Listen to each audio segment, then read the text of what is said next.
Testing, one, two, fucking three. Welcome to the JadEd podcast. My name is Jad. My name is Ed. Wait, why are you in the box and not in front of me? Why are you all the way Oh, in the box and not in front of me? well, Jad, unfortunately, I had to leave Lebanon and come back to London, where I live and work.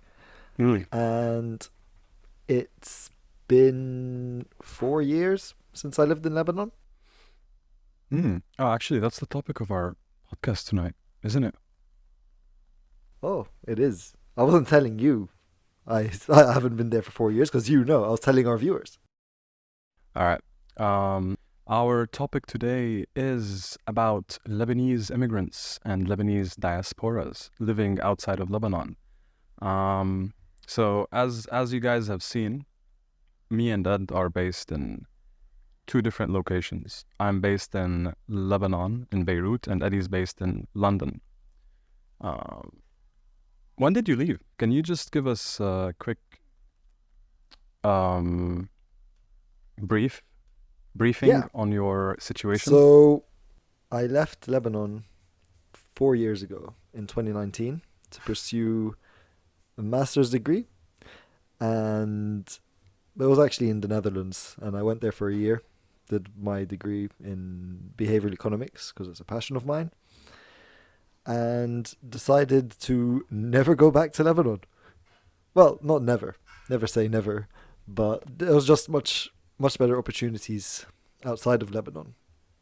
So I was luckily born in the UK, and I had an easy way to come here, and I just moved here, started looking for work. But the issue is it's much harder for a Lebanese born person to leave Lebanon and look for better opportunities elsewhere because the passport's very poor. It's harder to secure funds and sponsorships and things like that as well. Hmm. So would you say it's been like a difficult thing or an easy? Well, I mean, since you have the passport, I guess that comes with a lot of benefits, like healthcare and other things that you get as a British citizen. But let's say if you didn't, right? Let's say you just left as an immigrant and you didn't have a passport and you weren't English. Do you think that would be the same? Do you think you would have gotten the same outcome? Oof. I don't think so. I think the outcomes that have happened with me are, well, I guess, a lot based on my British nationality because the program I went to in the Netherlands was for European citizens, and this was when the UK was still in the EU. So I got European tuition for that, which was a seventh of the price. Okay. So that really helped my decision to move there. So and then it was just a chain effect because the economy in Lebanon crashed, and then there was an explosion in Beirut. So But I mean, hey, these we've been leaving this country for about like since the 19th century. Um, so just to give a a very brief history. First, there's about 14 million people, Lebanese people living outside of Lebanon, and for those of you who don't know, that's about three times as many people living in Lebanon. So you have more Lebanese people living outside of Lebanon than people inside Lebanon, than Lebanese people inside Lebanon. Brazil alone has about 7 million Lebanese people, right? Which is ridiculous. So this states, I think just to give a brief history, like we've had four, no, it's five. crazy. Yeah, we've had five major key events that happened since the 19th century that has led to a lot of Lebanese people living abroad. They left because of certain circumstances, just like you said yourself, and they never came back. So we had the massacre of Christians back in the 1860, was it? I think at the hands of the Ottomans, right? I think so, yeah. Which led to the first wave of Lebanese people leaving the country. And then we've had and then we had the First World War, followed by the French Mandate, which also caused a lot of people to leave. And then we had the Civil War, which also caused a lot of people to leave. And then the Civil War ended, but things didn't really get better, right? So, and just got worse, and people just kept leaving. And now we've got the economic crisis ever since 2019, and people have just been leaving in droves. So this whole thing of people leaving the country, it's not really something new. People have been doing it for 200 years now. Um, and Yeah, I guess as someone living in this country, I can like see it with my own eyes. All my friends are leaving. Right? It's like slowly but surely, day by day, my friends are just immigrating and they're not coming back, which is kind of sad. But hey, it is what it is. it's become a part of our culture right now, right? Because what happens is you get young graduates straight out of university, and technical education in Lebanon is struggling, first off. But you don't see an outflux of technical education graduates to other countries. It's mainly the best and brightest in more scientific fields. So you take for example the doctors. Everyone in Lebanon knows a doctor personally. Yeah, that's Um, true. Doctors, lawyers, engineers. These are the jobs that are quote unquote prestigious in the country, and so there's a huge uh, supply of them. And so what they do with this excess supply is that the best of the best, they apply abroad and they leave the country.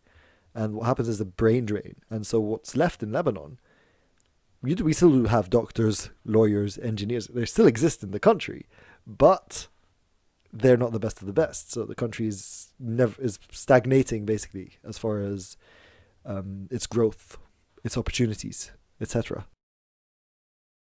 I mean, that is very true. That is very true. Everyone knows someone living outside Lebanon. Everyone has family living outside. I have family living. I have my best friend living. All my friends live like everyone in Lebanon knows at least a couple of people living outside the country. And which is why I actually wanted to delve into the reasons of why people leave. And for most of us living here, and of course, some people who have seen us on TV probably think it's very obvious. But let's just go through them. So I think we've got three main reasons why people leave this country. It's economic reasons, right? Political reasons, and social reasons. Now, the thing is that all of these elements are kind of fucked in this country. Like economic reasons, we're in an economic crisis right now, and it doesn't look like we're coming out of it anytime soon. Um, what do you think about that? Like, so economic reasons, have you found more success living in England than here in Lebanon? Like, I remember you used to teach kids, and you made a couple of bucks from that. Um, Yeah. so explain, like, is it the same? Do you get paid more? Like, you gotta also take into consideration the taxes and income tax and how things, the cost of living and all that. So how do you the difference? What's the difference between living Okay. there and here as a working man? So here's the thing. I live in London, and London is an extremely unique city in terms of what you get paid for services and what you pay for services. London is an extremely expensive city to live in. It's true. Um, and this means that all services are more expensive.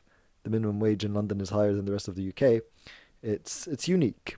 So my wage in London is obviously going to be higher than it was in Lebanon. If you're talking relatively speaking, after my rent, after my tax, after my food expenses, after my all my services, I still save more here than I did in Lebanon. But then again, they were different jobs. That one was a teaching job, but a teacher in London would make more than a teacher in Lebanon. No question about it, and they would save more as well. True. But you also have to factor in that I know you and you are a pretty frugal person. That does obviously impact. Like, you don't go out every weekend and party and just throw your money on booze and women and whatever. Or maybe you do, and if you do, I'm not judging. Um, but for me, you seem like a frugal person. What if it was a person who has a high standard of lifestyle? Would you do you think that would be worse? Like, you cook your own food. You know, you don't order out stuff. It's more expensive to eat outside, anyways. And it's less healthy. But most people do that anyways. So, do you think you could live in London with your salary if you were living a bit less frugally, you could say? More lavishly, yes, Yeah, more yes. lavishly. I'd just be saving less. I'd just be saving less. But you could do it. Okay. Okay. Yeah, you could definitely do it. Way more easy to do it here than in Lebanon. For Okay. example, like if you're talking this. However, if you give me the exact same salary here versus Lebanon after tax, Lebanon is much cheaper. Obviously, it's a cheaper country to live in. So it's true. London is more expensive than Lebanon. But here, because our currency is very unstable, sometimes when our currency goes up against the dollar or goes down, I don't know how to say it. It gets worse, Yeah, right? And then it gets better. All right, all the prices that were initially raised, they stay there. They don't really drop. We don't really see price drops that often, actually. It's always going up. So, as a cost of living, maybe I'm pretty sure London is more expensive, but considering how much you get paid here, I'm pretty sure it's the same. Like, most people get paid $600, $700 a month. And that's if you have a good job. Like, $700 in Lebanon is a good income for a person right now in this economic crisis. not if they have to pay rent as well, right? Because rent Actually, in you're right. Lebanon for It is if you're cheap. factoring in rent, $700 is not gonna cut it. You're gonna be going month to month, right? That's true. That's true. Trying to make ends meet. So probably not, dude. Let's move on to political reasons. Now we discussed Yeah, there's three reasons why people leave: economic reasons, political reasons, and there's social reasons as well, obviously. So let's talk yeah. about politics here. Like, it's pretty unstable. We don't even have a president. And to be quite honest with you, I gave up on Lebanese politics. That I actually haven't read the news in about 2 months because I just got bored. I'm like, they're not doing it. It's not worth my time to read what's going on, even though I should be reading what's happening around me. Um, it's very unstable. But right now, it's kind of like it's unstable. We don't have a president and we don't have a government, sure, but there's nothing happening really right now. It's in purgatory, right? It's like there's nowhere to go. There's no positives that are happening. There's no negatives that are happening. But it's kind of like just an air of hopelessness, helplessness. It's like there's no point. A lot of Yeah, apathy. that's That's the true. political landscape in Lebanon right now. That's true. It's pretty bland. Nobody cares about anymore. It wasn't as heated as it was years ago in the past decade or two. There used to be so much fire in people. That's true. Granted, That's Granted, it was across sectarian lines. So, Let's talk about that actually. Like, this is a very important subject to bring up, man, which is the third reason why people leave, which is social reasons. Like, we are a deeply divided nation. yeah. Um, and many people just they feel that they cannot live a fulfilling life here for some reason. I mean, I don't know, but it seems to be happening to a lot of people. Oh, We've yeah. got how much? Well, 18, 20, 21 sects? Uh, Plenty. 20 something. Yeah, it's a lot. Like people talk about diversity and like diversity is our strength and stuff. It's like, no, bro, it's ours. So here's the thing about the so many sects, right? It's fine to have as many religions as you want. It's fine to have a very diverse country in that sense.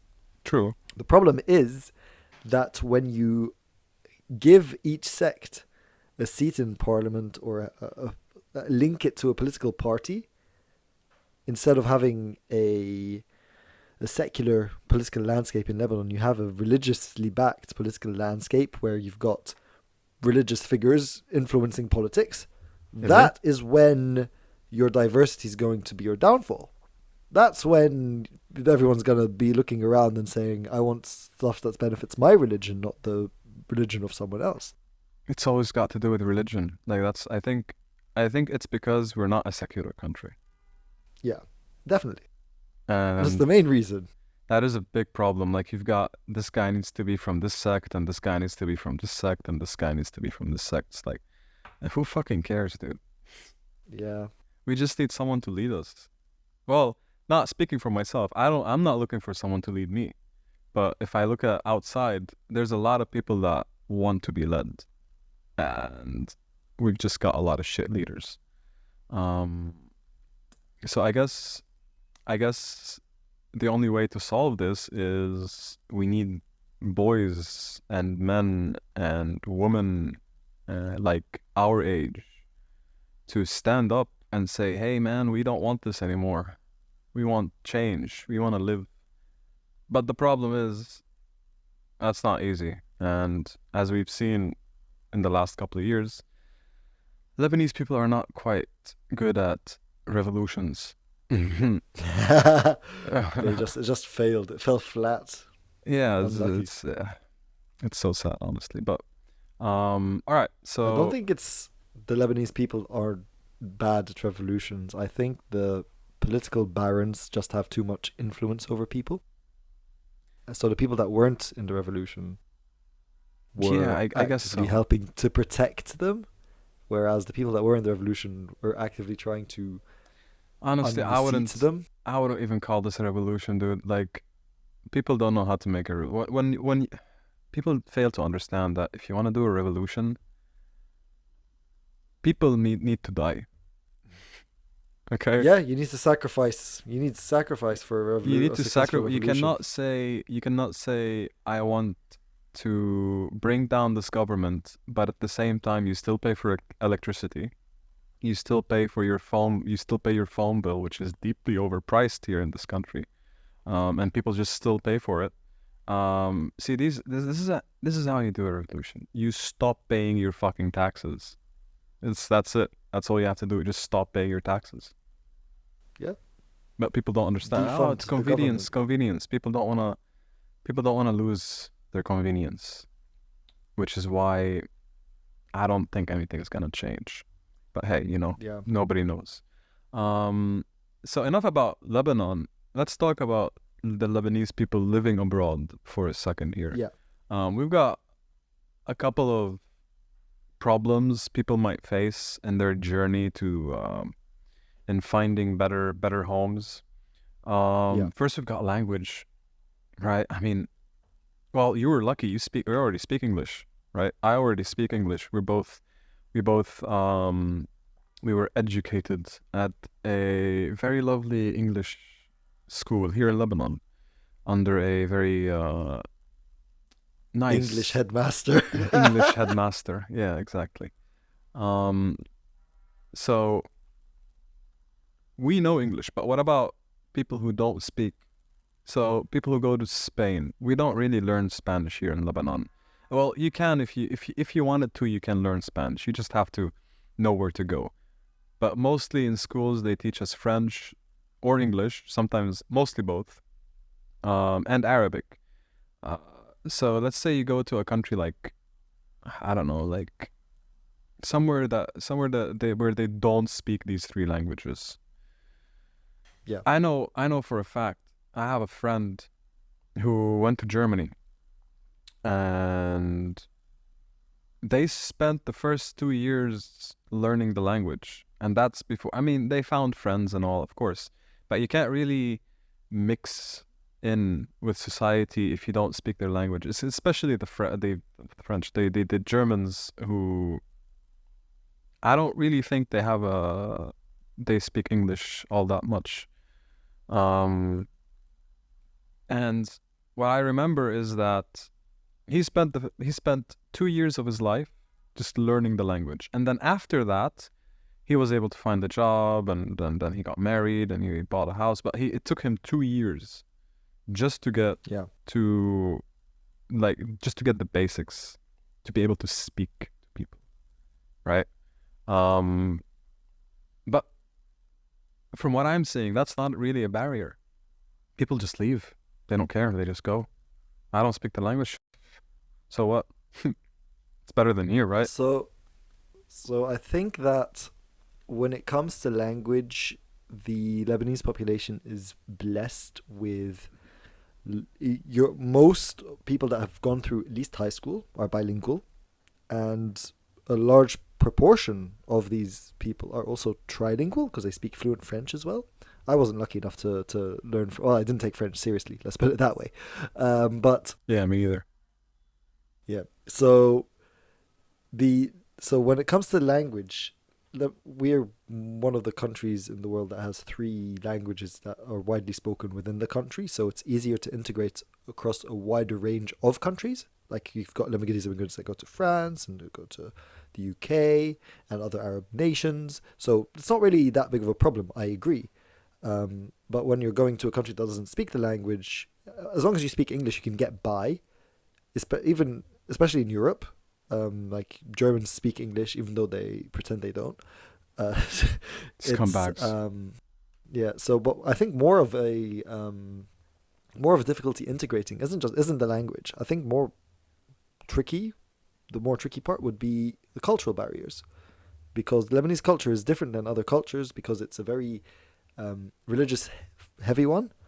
It's a very conservative nation, Hmm. and when a conservative person wants to go to the West, let's say North Europe, for example, the Netherlands, Denmark, the UK, these countries are very progressive, and That's true. Actually, we both know a friend of ours. He moved to the Netherlands, and yeah, he didn't have that problem because everyone just spoke English. He learned the language eventually, but he took his time with yeah, it. He wasn't in a rush.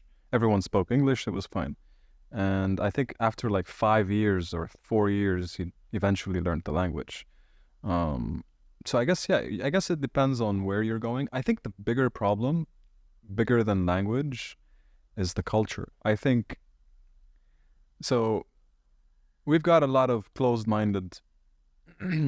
Sorry, we don't want to call them that. We've got a lot of traditional thinkers among us here, and so let me just give you an example. A lot of people here in deeply religious communities where a woman is supposed to cover up all the way, right? We do have those here. It's not a lot, but we still do have those here. It's mostly other Arab nations, but where a guy has never seen the skin of a woman before, right?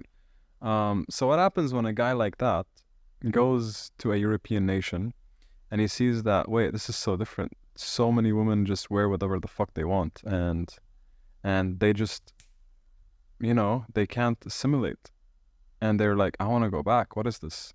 This is like the devil's land or something. Um, which I actually know a friend that went through this. Now, he wasn't as religious and he went to the Netherlands. He wasn't as religious, but believe it or not, when he came back, he came back even more religious. Can you believe that? He went, he found a job, he hated it, and then he came back. Um, I guess I think cultural barriers are a huge issue for people. Yeah, Um, it's a especially culture since shock. yeah, it's a culture. Especially since here, like right now, after I'm done working tonight, I'm gonna go out. So I'm gonna go head out at like 2 a.m. and grab me a sandwich because almost every place is open here at night. But when you go to Northern Europe and other and countries like that, you want to pack a cigs at 7 p.m. Everything's closed. What the fuck do you do, right? It's different. Like it's just a different lifestyle altogether. Um, Yeah, 100%. The cultural barriers are the biggest ones. Culture shock is a huge issue. When mainly when you're going from both ways actually. So if you're from Northern Europe and you want to go live in Lebanon for a job for 6 months, whatever, and you want to try getting around, you're going to be shocked by a lot of the things you see. Whereas Lebanese people have that's true. normalized it, and vice versa. You gave the example of the religious nut in quotations, but so yeah, it's a two-way street culturally. It's just different ways of life, and it's hard for people to see eye to eye. But another challenge that's emerged or that's very prevalent is the financial aspect of immigration, right? Because you need to, if you want to do it legally, you're going to have a certain amount of money in your bank account. You're going to reach the country completely drained of your resources if you don't have a sizable sum for the first few months and be able to find a job. That's true. It's the financial challenges are also really really tough, and I would consider them. I would actually call them financial barriers as well, because if you want to apply for an immigration visa, you need to have X amount of money in savings. You need to have certain levels of qualifications. If you're going to various countries, ask for a technical like a proper degree, or they'd ask you to be in a field that is lacking in the country, and there's so many stipulations that you need to meet and criteria that you need to meet I've seen that I've seen I've yeah. seen an ad, and sorry to interrupt you there, but it's important for this discussion. I've seen an ad where you can buy a passport, an international pass, they call it, for $100,000. And I've seen it on billboards here driving around. It's not like some Oh yeah. fucking scam or somewhere some deep shady website on the no no. It's on the billboards, and right now you can actually pay 100. And I think that would go into the same discussion. Like how sad is it that I know all my friends that left the country, they all came from middle to upper class, most of them, right? Like everyone that left, they have their parents are well off. That's what I'm saying. And the people Yeah. who aren't really well off, they can't really leave. As you've said, if you don't have enough money in your bank account, you're kind of forced to stay here um, until you played your part, I guess you could say. Yeah, Um, and another thing that we need to mention is that the Lebanese banks have literally stolen all the people's money. So yeah, also, even if you did have money in the bank account, you can't leave, you can't use it. It's literally but dumb just cash just just to sitting there doing nothing. just to end on one note, like all of my friends who have managed to leave are all living well. They're not rich. They're not like filthy rich. It's not like from rags to riches story, but they are happy, right? Yeah. They're making ends meet, and they're just living peacefully. And I guess that's kind of sad that you go somewhere else to find a better life, and yet this country is just being drained um from its brains. However, Yeah. there is a positive side to all of this, which is the people who do leave and they are making it are bringing back shit ton of money back home. They're sending money back to their parents. They're coming back on vacations to spend a couple of weeks here with their friends and their family, and and they're pumping in a lot of money into the economy, which I'm not gonna say it's gonna save the economy, but it does make it less worse, you could say. You're not boosting the economy, you're boosting individuals, and then the individuals boost the economy, if that makes sense. Yeah, that is So true. That is true. I mean, you come back here once every while to visit your family, yeah, and well, you do buy food, you pay for gas, you all of these things. It's money that's being brought back into the economy, and it's not being brought back actually. You're just bringing it from outside, right? It's not like yeah, you're working here. You got your paycheck from London, and you decided to come spend it here, and that's what's stimulating the economy. Now, one thing about Lebanese people is that I've mentioned this in a previous podcast, in a previous episode. We're prideful of our countries. Oh yeah, we're Lebanese. That mentality, um, which I don't really agree with. But hey, we do have that. So people who end up leaving, they're still attached, to yeah. this country. Their friends are here. Well, not anymore. Everyone's gone. But it's a nice land. It's a nice cursed piece of land. And As go ahead, Ed. as much as I hate to admit it, I feel a strong connection to Lebanon as well. Logically, it's a country that is extremely corrupt, extremely inept, extremely conservative. It's not somewhere I would love to like to live, but despite all of its flaws, it's a country that I absolutely love, Yeah. and that ties into the most. I think most Lebanese immigrants feel this way. They feel a pull back home, and it's sad. I think it's very sad I that think we feel this. no, It could be I don't think beautiful. so. Is it I don't beautiful? see. Here's the thing. I'm not really a big fan of my home country and pride, and I don't care. I'm an individual. I am Jad, and that's it. That's as far as my category goes, right? Mm. So I don't really care. I'm Lebanese. Who cares? I don't care.